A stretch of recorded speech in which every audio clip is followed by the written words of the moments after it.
Welcome, everybody, to another week of Web3 Weekly, which means we're here every Thursday, 4 p.m. Eastern Standard Time. Put it in the calendar. We've got an awesome show, as always. We've been doing this for a couple months now in partnership with Bridge 3 Labs and Alfie and the teams around both of those amazing communities / projects. We always just try to bring creators, brilliant minds, artists, innovators on this show to highlight the good vibes, the good things, all the forward progress activity that is happening in the space. Hey, sometimes you're on the timeline, it looks like, you're at the graveyard, but if you come here, you'll see all the good stuff, all the optimism that is going down in Web3. So we're going to kick this off in about 60 seconds. If you haven't done so already, pop that purple little bubble in the bottom right-hand corner. Do us a favor, shoot out a retweet or a repost. We've got 14 reposts. We've got probably 30, 40 people in the space every single week. Once we get those reposts going, the algorithm on Twitter boosts this thing up to over 100 people. And like I said, we're going to play about 60 seconds worth of music, and then we're going to kick it off.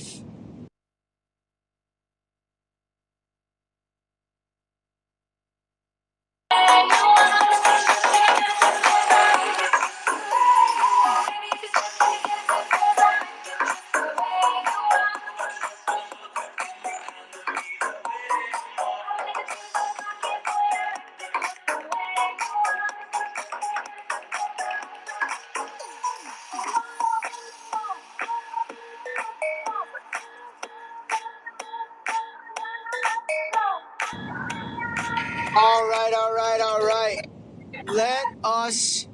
Let us kick this off. Happy Thursday. It's almost Friday, and that's why we're here. We're celebrating. Hey, guys, hope you had an amazing week. I'm Poppy, joined here by Bridge 3 Labs, Alfie, XYZ, Ash, Jesse, Rhodes, Danksy.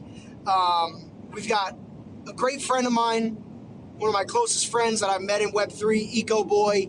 He's on stage today, founder of a project and a new partner with Unlocked Finance, and talked to Unlocked for the last couple of weeks. So I've always been intrigued with lending protocols, and these guys are doing some pretty cool stuff. So we said, you know what? Let's talk about lending. Let's talk about the space, right? Not just to openly show what they're doing, but I think it's such an interesting thing in NFT world, especially, that you can leverage assets responsibly. It's very important. So I want to say, nothing we talk about on this space is financial advice. Everything that you do is just got to be a decision that you make. And I don't just say that to protect us, right? But I've been in the world of giving my own money legs for about 8 years. And I'll tell you right now, most of the greatest decisions that I've made are decisions that I've made, not that somebody else made for me. That'll help you sleep at night. And so, look, we've got a lot of great stuff going. We've got an amazing show just set up for you guys. We don't rehearse this. We just kind of let it flow. But, we're here to bring value to the ecosystem. So if you haven't yet shared it, pop it in the chats. We got 21 reposts. And 40, 50 people in the space. So if everybody can just go down to the bottom, repost it, pop it in a couple chats. Last time I'm going to ask, and we appreciate it whether you do it or you don't feel comfortable. It's all good in the hood. Anyway, let's kick it off. We're going to throw it over to our friends. I believe we're going straight to Bridge 3 Labs. Hold on one second. You cut off the jam. I cut off the jam. I cut off their jam. All right, sorry, Ash, I cut off your jam. It was a good jam, but we had to cut it off. So we're going to throw it over to the Bridge 3 Labs guys. Danks, Rhodes, what's up, my brothers? How are you? I got you, Poppy. Happy Thursday. It's my turn to ask everyone, please retweet, like, and comment to share the space out. We do this every Thursday. Love being here with you, Poppy. I think what's going to go down is Rhodes going to go ahead, talk about some NFTs. I'll come fill in with some equity stocks, macro stuff, and hopefully Board Chill can come in and close it. But I think he's kind of busy right now, so we'll see if he comes Yeah, in and time. if not, thanks. I could talk a little bit about what I put in the Poppy collab Discord as well. So that'll be cool too. So yeah, go ahead, Rotes. How you Rotes, let's feeling, go. buddy? Good. I missed everyone last week. I had parent-teacher interviews that kind of overlapped there, but it was an excellent discussion. I really enjoyed listening to everything that Luca had to say. My kid is doing well in school this year, better than kindergarten, so that is good. As for NFTs, let's go. We're going to say that the market is consistent and flat, which is I think again really positive that we're going through this stage of consolidation and kind of balancing out some of the trends that we had seen prior and kind of overall just really leveled off in this 5,000 ETH range. We had some increased activity, I think, part in part due to the fact that Blur Season 2 is coming to a close. At least we believe so. It is coming in November. They didn't put a year, but we do believe November Blur Season 2 will wrap up and points will be distributed. This is a pretty large points distribution that will happen and likely kind of the last major kind of farming event for Blur. I'd be interested to see what they do in the terms of whether or not they introduce any kind of revenue generation model, et cetera, and how they evolve the platform after that coming in November. But I mean, I'm ultimately looking forward to the end of this aggressive farming. There has been a kind of a bit of an increase in some of that farming and points farming towards some projects that are kind of in the spotlight, and we've seen some of that.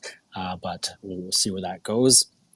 OpenSea has actually tapped into some of that market share, and you can see Blur's market share overall is almost back to about 50% of the market. They're still 50-55% range.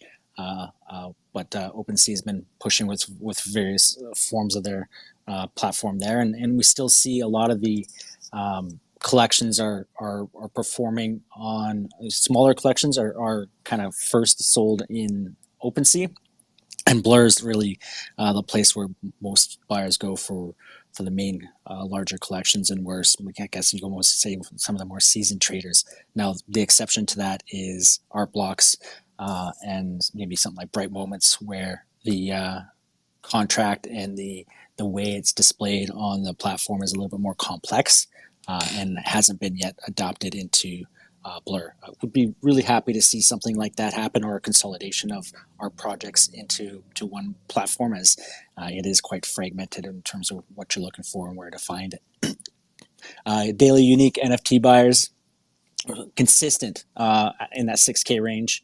A bit of a positive the last couple of days with that. The blue chip index has seen a gain. This is really on the backs of the CryptoPunks. I think maybe I don't know, maybe Poppy just moved the whole market there with his acquisition of Punks the last couple of days here, but they're up 7.5% over the last week, kind of pushing back towards that 50 ETH mark. A lot of the other blue chip NFTs are actually down, but because Punks are the largest NFT in that bucket, they have moved it positively upward, and that's kind of good to see on the blue chip index. Moonbirds as well has been positive as well, and DeGods too. DeGods did have their kind of a bit of a rollback reset kind of move there, and I mean I think it's all right. Well, one thing I do find with the overall ecosystem there, though, a lot of strength in the community, et cetera, but there's been a lot of changes and back and forth and kind of almost shooting from the hip. So I think kind of a refocused direction for Moonbirds and Utes would be recommended and welcomed. Mid-cap index has been pretty flat and stable, really for the first time in a long time. So over the last 3 weeks here, there's been some stability there, and that's really good to see because that was kind of one of the more negative trends that had not yet kind of consolidated and leveled off. So good to see that with mid caps. Some of the ones that have performed well, we have Gutter Cats. They were recently taken over, I guess. I don't know if you want to say acquired or whatnot, but they do have a new head figure there. Noah, he was on the NFT morning space here, and I listened to that conversation. Noah seems like an intelligent individual who is going to put in the effort to produce and provide some direction for the Gutter Cat Gang and work there. So I'm optimistic that the collection overall will kind of start to see some progress.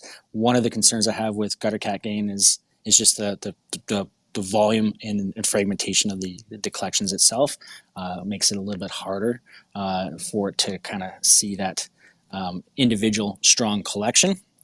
But overall, across the board, Gutter Cat, Gutter Dogs, etc., have performed well. This acquisition has been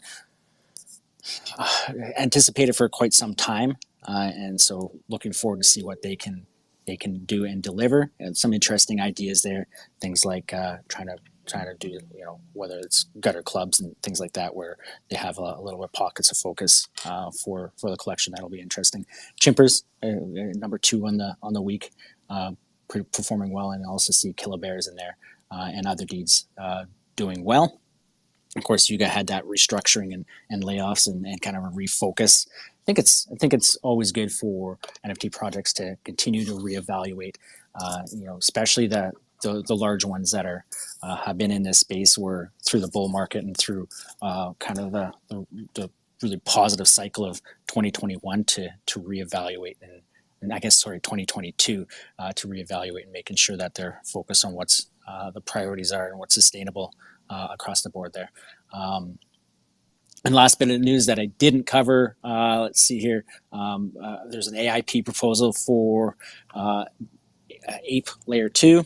And this is kind of proposed by Polygon, maybe in terms of gaming, just trying to find some reduced costs in terms of being able to use Ape and assets on kind of a lower cost transaction. Be interesting to see how this plays out. I think it's overall a decent idea.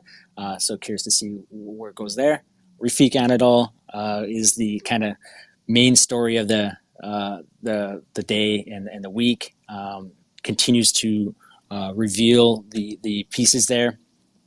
Wenzo Yawanawa, some of them are just phenomenal. I think there was a 20 East sale, and what was really kind of cool about that one is there is and I don't know if this was by design. I didn't read into it or look into it too much, but there is looks like a person kind of built into the shape and the idea there. So that one's really cool. There's still 500 more to reveal. The collection is still sub 10 ETH. I do believe it can exceed that. 10 ETH is a pretty stable barrier, and in a 1,000-piece collection, it's a little harder for that to achieve.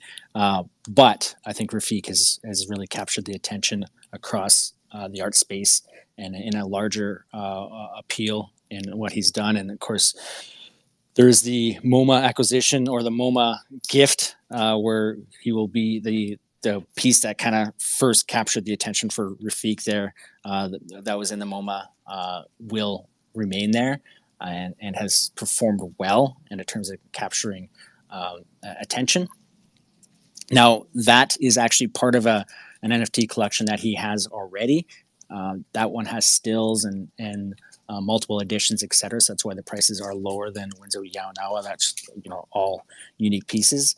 But as he continues to be present in the space, I think there's you'll see potentially him join the likes of some of the other top artists in the space, and could see some continued appreciation potentially with Wenzo Yawanawa if that success continues.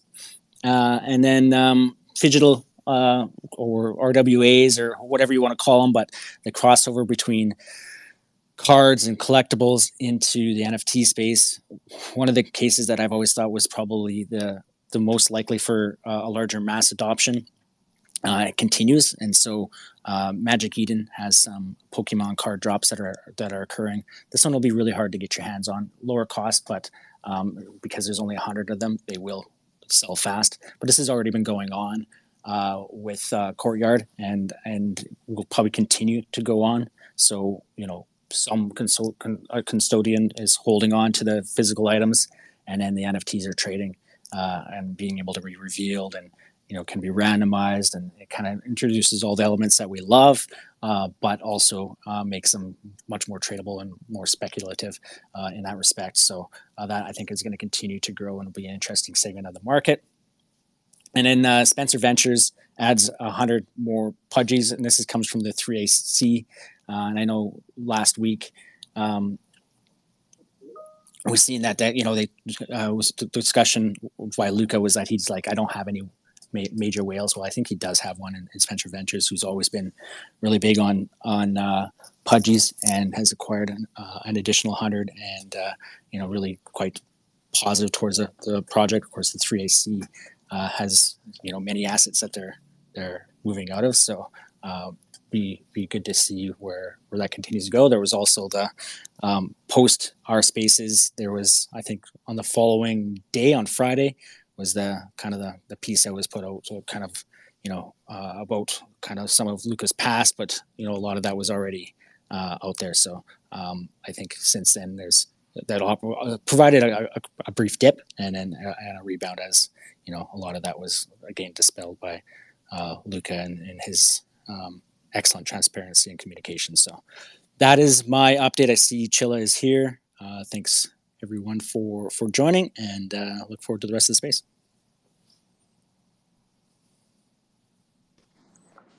Thanks, Roats. Yeah, we'll pass it on to Board Chilla. How you doing, man? Good, Dansky. How you guys doing here today? Apologies, running a bit double booked here, but ain't missing the spaces. So I'm here to chit chat with you guys a bit. So let's see, where are we? Is it officially October? It is well into October, and true to form, we're trying to sift through and make sense of lots of cross current data. We spoke last Thursday. Since then, we had this, kind of from a macro U.S. Market moving perspective. We had the unemployment report released last Friday, created a quite a almost a capitulation type of event, and we saw kind of a short-term bounce start to take hold from the reversal from the gap down that morning and the S&P and the NASDAQ futures. And it actually, I think it caught a lot of shorts a little off guard. We've seen these types of, 40, 50 point S&P drops that get reversed and pop 50, 60 the same day, which is for those that do zero DTE options, that's basically like a $1 option going to 200. So you can kind of do the math. If you put up, 5 or 10 grand, you could print a couple of commas out of it.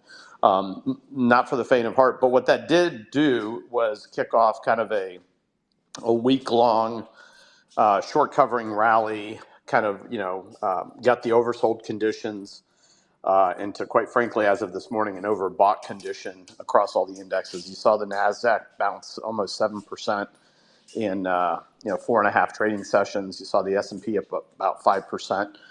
Interestingly, crypto didn't really kind of, BTC in particular, didn't really kind of respond one way or the other. It didn't really correlate with the big move up, and then with respect to today's fairly meaningful reversal intraday. So it's almost like the path of decoupling, as I've kind of talked about, I think is kind of starting to show its character. That being said, I think seasonality, the pre-halvening year, there's a lot of stock to flow. There's a bunch of confluence with respect to different technical analysis that could lead you to believe that the next 4 to 6 months should be seasonally favorable, irrespective of what happens in the equity markets. And so, from that perspective, as folks know, I disclose a lot of our positions, but I usually just don't trade, BTC and ETH. I just accumulate it, and I feel like there's too much whipsawing, there's too much positioning, and certainly, nimble traders that want to stare at their screens and put in tight stops and do all that good stuff. You could probably trade okay over a long period of time. I've just found that to be difficult for me personally, but it's probably because I'm not a very good trader. But other than that, but look, I think with the macro picture, after this kind of reflex bounce over the past 4 or 5 days, I think The last 2 weeks of October, I think, Uptober, as everyone's calling it, or, seasonal strong fourth quarter this year, I think is kind of the prevailing consensus wisdom. I believe that consensus is probably going to be incorrect this year. I do believe that the overall equity markets are still at a very important precipice here in terms of the risk-off nature of what is being caused by these rising interest rates. And what's funny here is, irrespective of what the Fed's talking about, this has got little to do now with what Jay Powell and his committee want to do. This is essentially the long end of the curve, the 30-year bond, essentially, doing the market tightening, and it's creating what I believe is, a fair amount of dislocation in corporate America as well as international markets. With the strong dollar, that creates a ton of headwinds for U.S. multinationals, and so I think there's some exposure to the earnings pictures on a number of these guys. So if you look at Coca-Cola and McDonald's and guys that have over half their business non-USD denominated, you're starting to see the effects of that. And I think we're going to get some bank earnings tomorrow. That's going to kind of give us an insight into the health.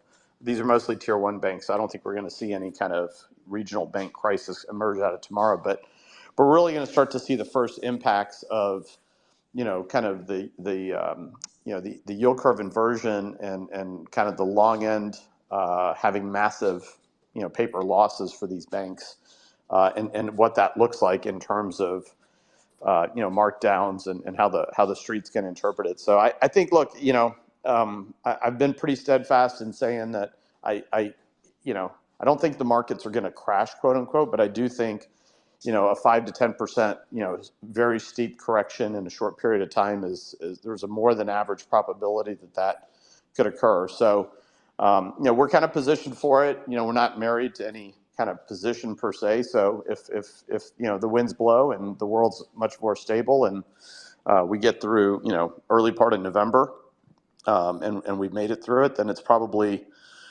in a much better light going into year-end seasonality and into the election year. So that's pretty much what I wanted to share. I think today was the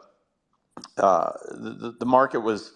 I think it had squeezed out the almost last remaining bit of shorts because it literally went sideways and theta decayed option traders for the last 2.5 sessions, and then literally out of the blue, the markets staged a 50, 60 point S&P reversal in a matter of a few hours. And I believe usually markets know something before press releases or media gets a hold of something. I suspect it's got something to do with geopolitics. It's got something to do with some headlines, some tape bombs that are likely to emerge, maybe starting tomorrow and through the weekend. And people in the know wanted to kind of front run it. So I'd be cautious, but again, we'll see kind of what next week brings, and we'll take it from there. Awesome. And yeah, Chilla, I for those of you guys who don't know, I started.